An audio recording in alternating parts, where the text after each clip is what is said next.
Tonight, we're going to go on a journey together through one of the most profound and honestly beautiful experiences in the Christian faith, the Easter Vigil. We're going to walk a path that starts in the deepest, quietest darkness and leads to a brilliant, world-changing light. And this isn't just some ancient ritual. It's a story that speaks directly to your heart right where you are. Just let that sink in for a second. The exact same creative power that literally spoke the universe into existence, that voice is present and active during this vigil.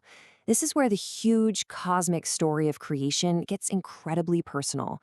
It's a night where God's voice wants to call each of us by name, out of whatever darkness we're in, and into a brand new beginning. So, what is it that brings us here to this sacred night?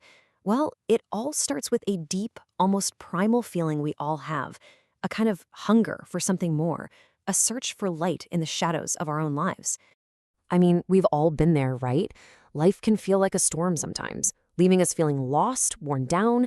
We carry these burdens around that can make our hearts feel so heavy, almost stony, like they're closed off to hope. And that's not just a nice metaphor. It's a real spiritual place that a lot of us find ourselves in. And this, right here, is where the church gives its most powerful answer. The Easter Vigil isn't just another service on the calendar. Nope. It is the answer to that deep spiritual hunger we all feel. It's the night where we get to witness the whole journey, from the silence and the finality of the tomb to the absolute earth-shattering triumph of the resurrection. Now, to really get that triumph, the vigil first takes us on this epic journey through time. The first part of the service, the Liturgy of the Word, isn't just a random collection of readings. It's actually one single, unfolding story of God's unbreakable promise to his people. We start at the very beginning, with God's first promise, creating light where there was nothing. Then we see Abraham's incredible test of faith, which points us directly to the ultimate sacrifice on the cross. We're right there with the Israelites, walking through the Red Sea, the great symbol of going from the bondage of slavery to the promise of freedom. And finally, we hear the prophets spell out what every human heart is longing for, the promise of a new heart and a new spirit. And as you listen to these stories, you start to see it, don't you? This pattern emerges. It's this divine thread, a consistent voice of God, woven through all of human history.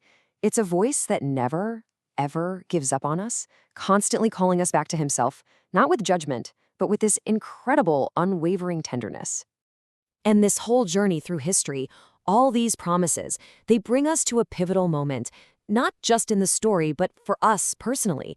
We now see this dramatic shift from slavery to freedom, and it all finds its ultimate meaning in the waters of baptism. Let's really look at this contrast, this choice. It couldn't be clearer. On one side, you have the bondage of sin and the darkness of the tomb. It's a state of being turned away from the source of life, what the scriptures call the fountain of wisdom. But on the other side, you have true freedom.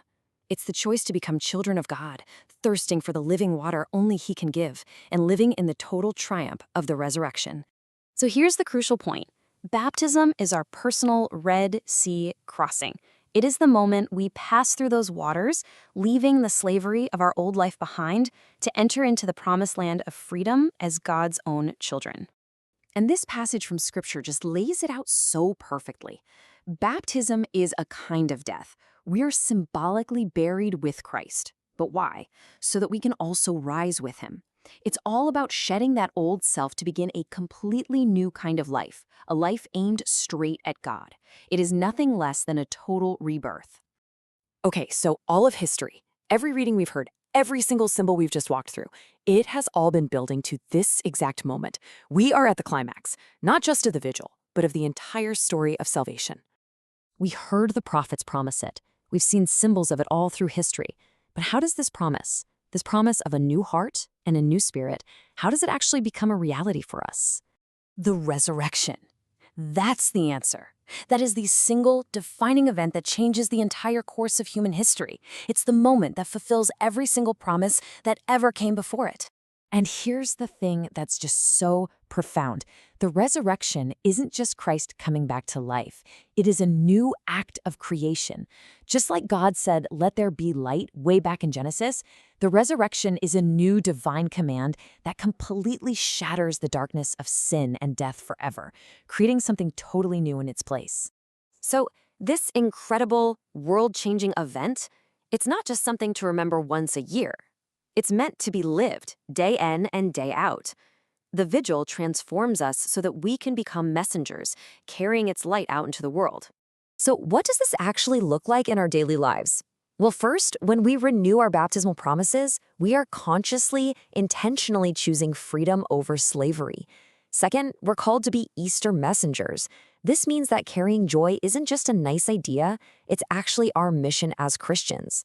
And finally, we approach the Eucharist, receiving Holy Communion with a resurrection faith, knowing that the risen Lord is truly, physically present with us. So this is the invitation for all of us. This night truly has the power to change everything. So open up the scriptures.